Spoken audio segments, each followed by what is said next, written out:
Hey everyone, Technomentary here. In today's video, I'm going to show you how to change inverted camera on your iPhone.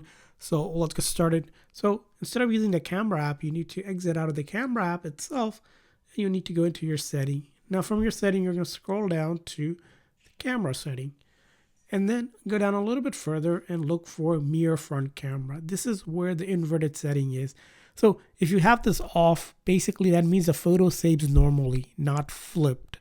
If you turn that on, that basically saves the photo exactly how you see it in the previewed or mirrored basically. So depending on how you want the inversion, you either want to turn it on or off, but again, depends on which way you're looking to invert. Whether you're looking to get it mirrored, you would probably turn this on so that it is inverted.